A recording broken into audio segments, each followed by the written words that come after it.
Something is a good news.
You know, you wait till you stop by your house twice.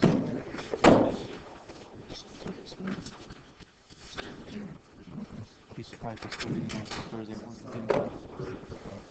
It's public.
Need the microphones.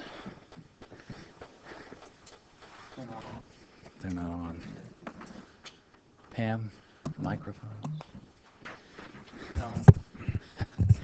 Okay, we can call this meeting to order. Madam Clerk, would you call the roll, please? Present. Councilman Daly, Here. Councilman Brower, Here. Mayor Pro Tempore Popescu, Here. Mayor Reeksby, Here. all present. Okay, we'll begin with the invocation and pledge of allegiance by Mayor Pro Tempore Popescu.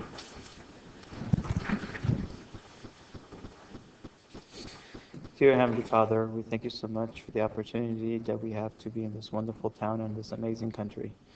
We ask that you continue to bless us and protect us and keep our town safe. We also ask that you be with all of our residents, especially many at the medical center and university as they travel around the world doing wonderful things to help humankind. We ask that you bless us now as we make decisions and gives us wisdom that we make the right decisions. In Jesus' name, amen. Pledge allegiance to the flag of the United States of America and to the republic for which it stands, one nation, under God, indivisible, with liberty and justice for all.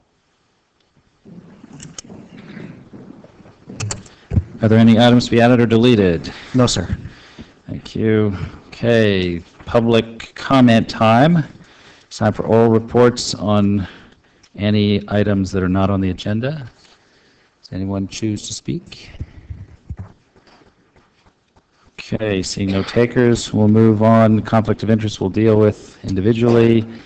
We have item number 1, a presentation of a proclamation.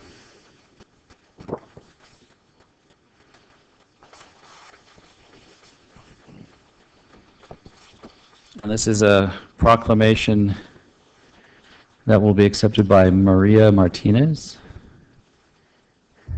Come on forward. The proclamation is for DMV Donate Life California Month. And the proclamation reads, among various things, whereas organ, tissue, marrow, and blood donation are life-giving acts recognized worldwide as the greatest expression of compassion to those in need, and whereas with more than 100,000 individuals nationwide and more than 20,000 in California currently on the national organ transplant wait list, every 90 minutes one person dies while waiting for a donated organ.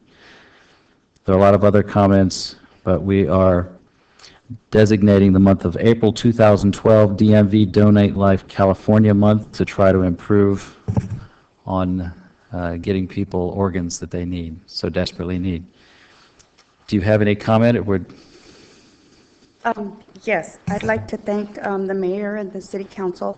I just recently became an ambassador, so this is kind of new to me. But I just want to let you know, our goal is to have 20 million people register as designated donors in 2012, with 12 million being Californians. We also are having April Donate Walk in Cal State Fullerton. We'd like to invite anybody to come. There's around 10 million people. It's a very, very tremendous experience to see everybody that's involved and all the young people that have donated their organs to let someone else live. My story is my niece passed away. She was young, she was 26 years old, and she left two small children. Well, we donated her liver, which was cut in half and was donated to two people, and then her kidneys were given to two separate adults, and we happened to be blessed with one of her kidneys going to our next door neighbor. So we see her every day, as tragic as it was and as unforeseen as it was, and how devastating it was to my family. We see her every day. So it's very important to donate, to get everybody that we can to put that little pink sticker on your driver's license. I thought I would never do it, but with what happened to her and seeing life next door go on, I can't express how important it is to have everybody have that little pink sticker on their driver's license. So I'd like to invite you guys to go to the walk next month if you can. And thank you very much for the proclamation. Please come forward and accept the proclamation.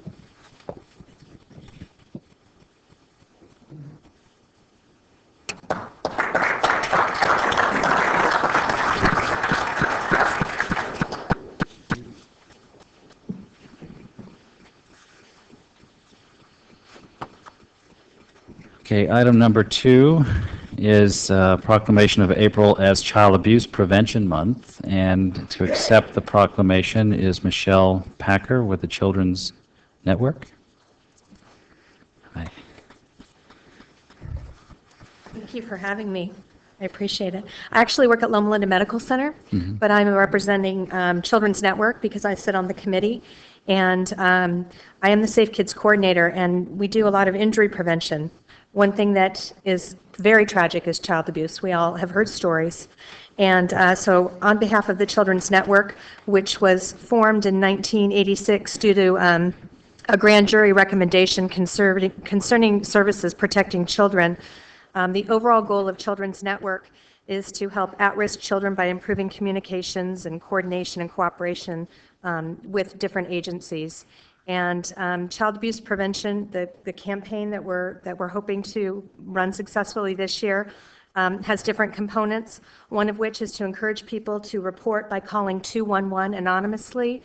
We can't do much about child abuse without the eyes and ears of the community protecting our children, because it's not one person's job, it's all of our jobs. The other is the Blue Ribbon Campaign, which was started by a grandmother in Virginia who lost her grandchild to child abuse several years back. And the Children's Network will be distributing different items related to the Blue Ribbon, like not only pins and the ribbons, but bookmarks, posters, magnets, and responsible parenting information, because it is frustrating sometimes to be a parent, and we want to recognize that. We want to help people know how to deal with that frustration. And then also, to kick off the month, at the end of this, to kick off next month, is Child Abuse Prevention Month. At the end of this month, on March the 29th at the Orange Show, at 7:30 in the morning, Children's Network is hosting a breakfast, and some awards will be given to some very special members of our community who go that extra mile for our children, and we want to recognize them. So thank you all for having us and proclaiming April as Child Abuse Prevention Month. We appreciate that. Okay, please come forward and Thank accept you. the proclamation.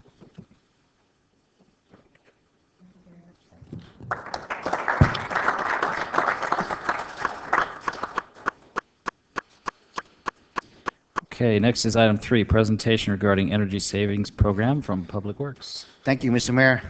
Councilman Daly, last month you asked me to bring back the what we do with our solar panel and how we save our energy. And tonight we have my associate engineer, Mr. Jeff Peterson, will present you a report regarding the energy saving program that we have. Honorable Mayor, members of council, thank you for giving me this opportunity, these few minutes, to share with you what we've been doing here at the city to save energy and therefore reduce our carbon footprint, greenhouse gases, and even more importantly in these hard economic times, lower our energy bills. Last year we used nearly 8 million kilowatt hours of energy. And this is something that is ongoing. We're using substantially less. Our big three that we have for energy users are moving water, our biggest one, streetlights and traffic signals, and then our facilities. For moving water, we have 6 ground wells that we pump up to 10,000 gallons per minute. We usually pump around 4,000 gallons a minute into our 4 main reservoirs. We have some smaller ones as well. Our wells are near the freeway, about 2 miles from the reservoirs, and we have to pump it up 500 feet, which is a substantial elevation difference. It costs us nearly $700,000 every year to move water. Water is huge. Everybody needs it. It's the gift of life. We know that. And without it, we can't do much. However, we pump groundwater, and pulling it out of the ground, pushing it up the hill, costs money. What are we doing? Well, we've installed variable frequency drives on our high efficiency motors in our well sites. We've chosen to use our reservoir capacity. We have over 12 million gallons of capacity up in the hills here. And that capacity, we try to pump it at the middle of the night. When nobody is using energy, we are. We're using it as much as possible, and that's when we have the lowest rates. So by doing off-peak pumping, we are able to fill our wells, from our wells to our reservoirs, and then drain them during the day when the energy use is needed by the citizens, and water then can gravity feed into their homes and provide the services they need. We also participate in the energy demand response programs, and what is happening here is we bundle with others, and during the hot summer months when energy use is at its peak, we've been asked to curtail usage during the middle of the day from noon till 6. And by doing this, we take off the peak usage and allow citizens to use the energy that we are not using, and that helps avoid brownouts, blackouts, etc. Our Civic Center, Corporation Yard, and Fire Station number 2. We're using about $100,000 worth of energy every year. Again, we're using high energy efficient lighting. We went to the different fluorescents, the T12s to the T8s. We've installed solar panels. You've all seen them here at the Civic Center. We've also started a project at the Corporation Yard. And then we participate in the energy demand events. $200,000 a year for lighting up our streets, our traffic signals. Half those lights are city-owned, half are Edison-owned. We also have 19 various intersections lit up with traffic signals for control, and 2 that we joint share with the city of Redlands. Here we've changed the traffic signals to LEDs. Those are light emitting diodes that use about half the energy. And we've started a program with our streetlights. You've probably seen them on Barton Road and up and down Mountain View and over by Bryn Mawr School. We've installed 224. We did a application for a grant that substantially put the bill for that particular purchase. We've had city staff do the installation, so we kept the cost down substantially. However, we were able to have annual savings of about $30,000. The energy program. Here's an overview of the various panels you see on the parking lot, on the different buildings. These generate 267 kilowatts. 1,600 panels. How did that happen? We installed those 5-6 years ago. The efficiency at that time was 166 watts per panel. Back in 2008, here's a snapshot of our monitoring program. What is going on? Our monitoring program, here's where we were using in February. We were generating 35 kilowatts. We were using 8, and we were sending another 27 kilowatts out to the grid. By us doing that, that helps the grid, helps everyone, and it helps Edison not to have to build more power plants. At least they can put it off for a little while. Our 267 kilowatts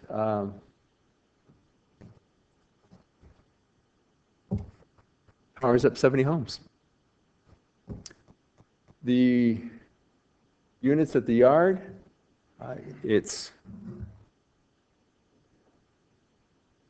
we have installed them on this structure here, and we have installed 96 units. 240 watts per panel is what we're getting now for the efficiency, enough to handle 10 more homes. Energy savings, if we were not doing these programs, we would be using approximately 11 million kilowatt hours per year. We've saved over 3 million. Are we doing a good job? We're on a good start. By helping the whole system, we're allowing Edison not to build new power plants. You may ask why we have only started the pilot program with streetlights. We have 600. We did about a third of them. That generated over 200 extra light bulbs. Well, the high-pressure sodium light bulbs last about 3 to 5 years. What are we going to do with all this waste? Well, we're going to use it in the other 400 light bulbs. The other 400 street lights can use the 200 that we pulled out. The LED lights should last about 15 years. We're saving money by not sending our crews out, which are getting fewer and fewer, to run up the light pole and change them out.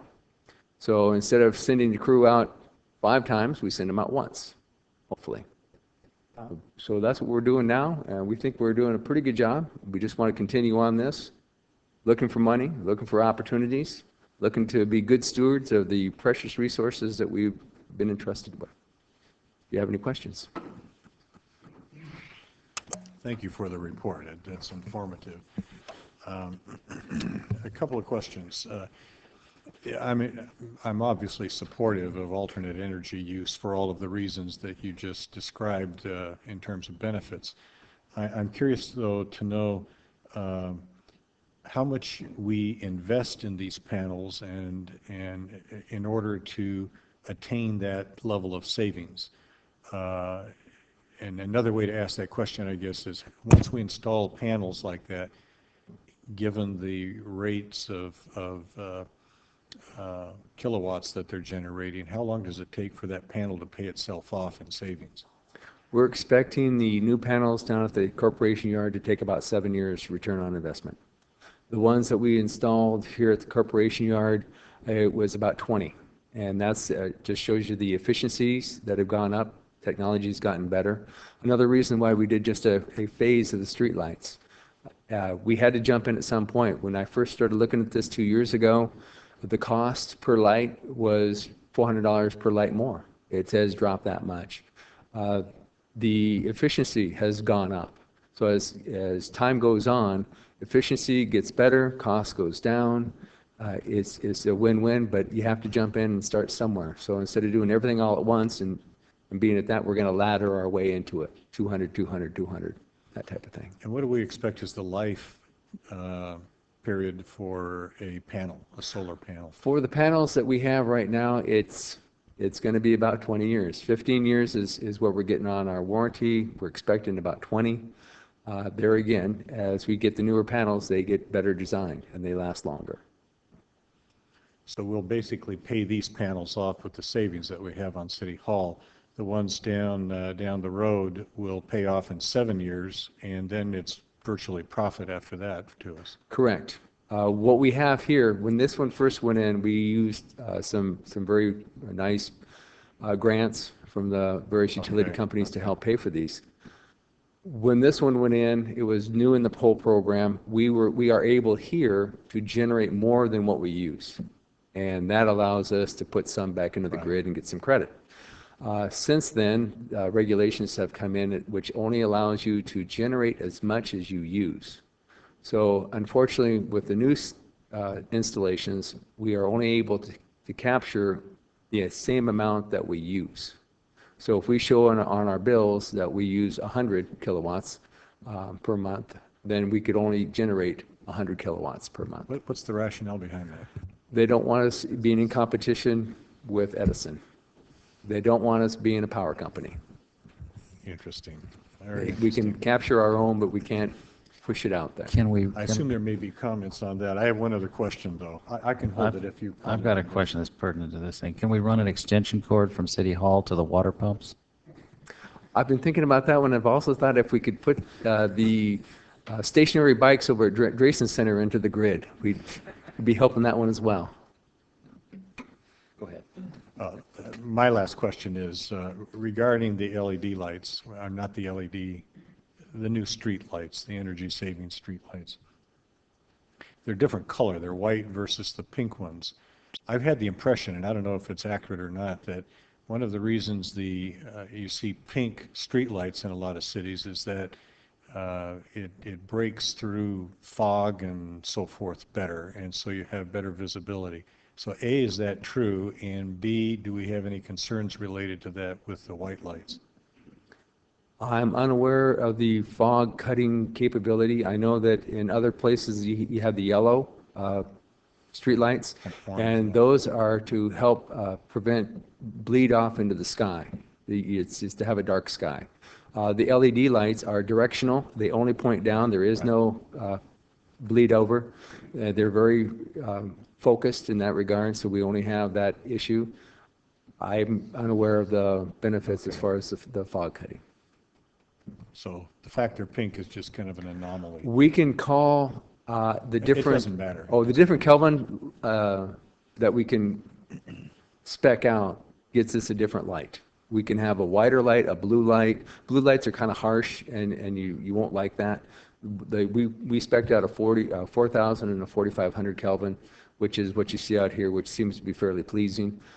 It's also, I believe, the sheriff will verify that the white light that we have out there allows his deputies to see colors better on different activities that are going on. I think it's a spectrum that is beneficial for public safety as well as our people. Well, fortunately, we don't get fog that often. Correct. Just curious. Yeah, this is, Thank you. it's not working. And enjoy the report. Just a couple of questions, sorry. The LED lights in the signals sound like a great idea and supposedly have the superior length of life, but it seems like in observing different signals around in different locations, you see a lot of those LEDs starting to burn out or partially be burned out. So are we really getting the length of life that is touted for them? Because it seems like in casual observation, there's real problems with some of those bulbs. Some of those bulbs were some of the first ones. One of the first projects we did was changing the traffic signal lights over to the LEDs. Actually, the first one, I believe, was the reds and the greens, because those are the lights that are on more than the yellows. And I believe you are correct that the technology has gotten better over time. I have also witnessed that there are certain individual lights that are out. When it gets to being more than 15-20%, we go up there and we change them out, and it's worth our time to set up the traffic control, et cetera, to take a light out of commission and re-lamp those. But again, it uses about half the wattage that the previous bulbs were using, and technology has gotten better. But your observation is right on. Yes, sir. They are not lasting as long as the ones that we have today. So the newer ones are definitely getting better and lasting longer. Good. Yes, sir. The other question I have is those monitoring panels showing the amount of photovoltaic electricity we're generating. I think those are really, really cool. I love watching those when I've seen them around city halls. Are any of those displays accessible for anyone online to see? Maybe it's there and I just haven't looked online. Yes, sir. It is available on the city website. Perfect. Thank you. I just have a general comment. That's fine. Correct me if I'm wrong, Diane, but did we not spend about $2.5 million of RDA funds for those solar panels?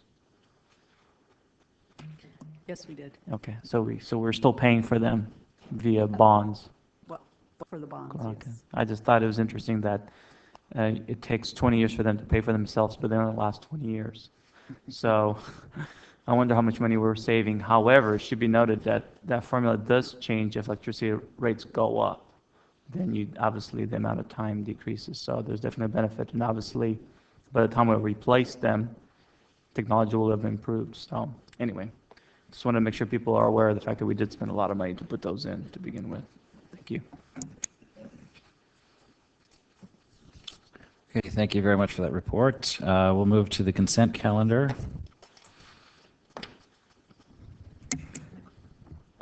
I will move it, and I had a question on an item.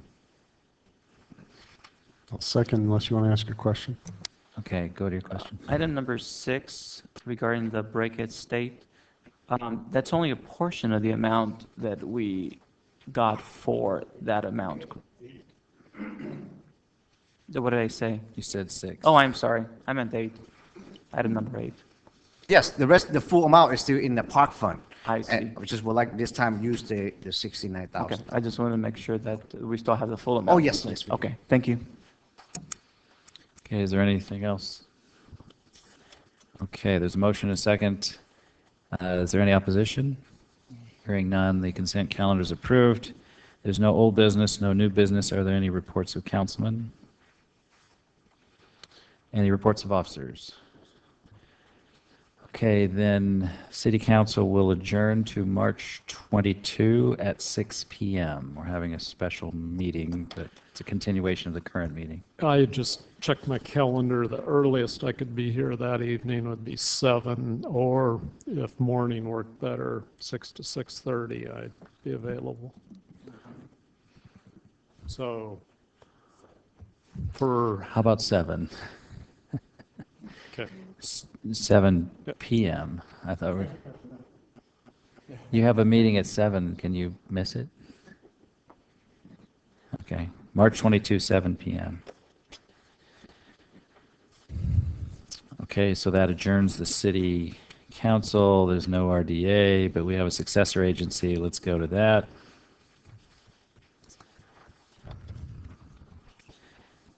We've already done the roll. Are there any items to be added or deleted to that agenda?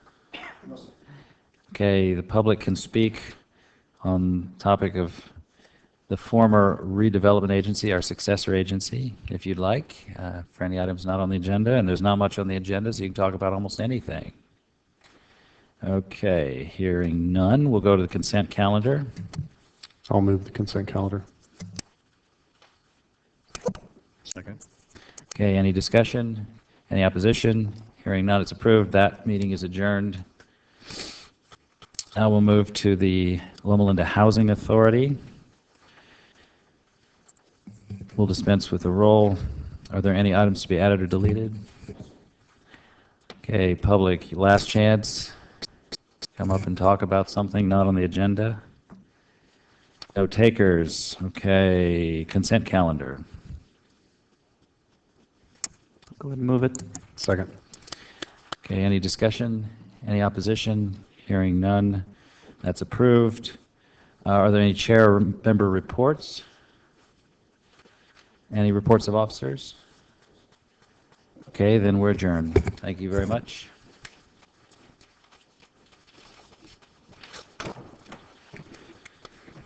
Okay, that was